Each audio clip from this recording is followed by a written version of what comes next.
आपने कॉकरोच जनता पार्टी का नाम तो सुना ही होगा, जो हाल ही में फॉर्म हुई थी जब chief justice of India Suryakant ji ने यंगस्टर्स को कॉकरोच बोल दिया। इस कॉकरोच पार्टी के आगे की कहानी आज डिस्कस करेंगे। दोस्तों, सीजेपी यानी कॉकरोच जनता पार्टी ने कुछ डिमांड्स रखी हैं, जैसे जज को पोस्ट रिटायरमेंट रिवॉर्ड्स ना मिले, हर जेन्युइन वोट्स को प्रोटेक्ट किया जाए, 50% रिजर्वेशन हो वुमेन्स के लिए, और मीडिया इंडिपेंडेंट हो, सिर्फ गवर्नमेंट फ्रेंडली ना हो।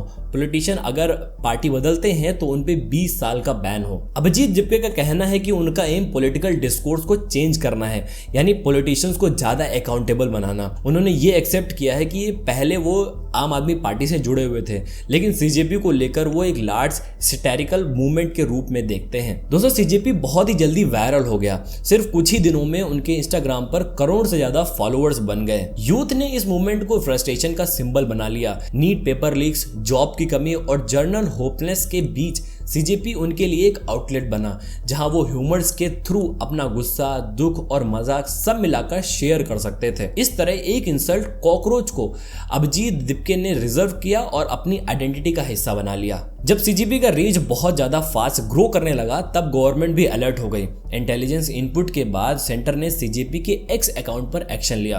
गवर्नमेंट ने प्लेटफॉर्म को डायरेक्शन दिया कि सीजेपी का अकाउंट इंडिया में ब्लॉक या फिर विद होल्ड करें। रीजन ये बताया गया कि अकाउंट में जो कंटेंट है वो इन्फ्लेमेटरी हो सकता है और नेशनल सिक्योरिटी के लिए रिस्क क्रिएट कर सकता है, स्पेशली क्योंकि ये कंटेंट यूथ के बीच बहुत ही ज्यादा पॉपुलर हो रहा था।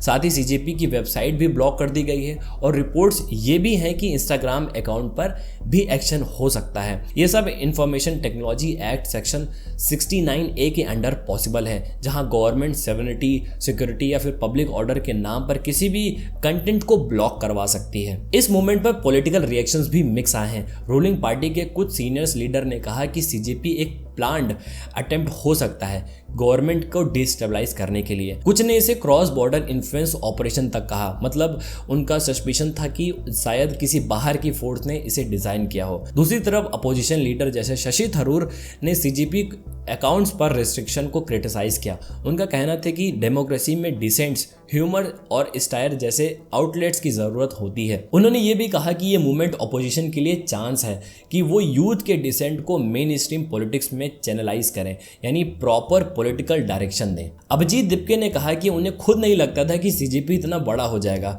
अब वो सोच रहे हैं कि इस मूवमेंट को आगे कैसे ले जाया जाए। उन्होंने ये भी क्लियर किया कि वो सीजेपी को रिसेंट नेपाल और बांग्लादेश के यूथ मूवमेंट के साथ कंपेयर नहीं करना चाहते।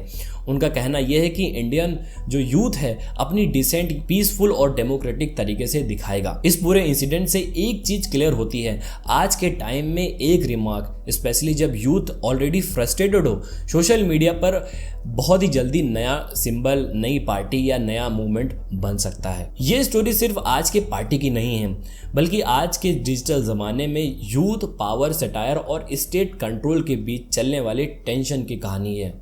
धन्यवाद।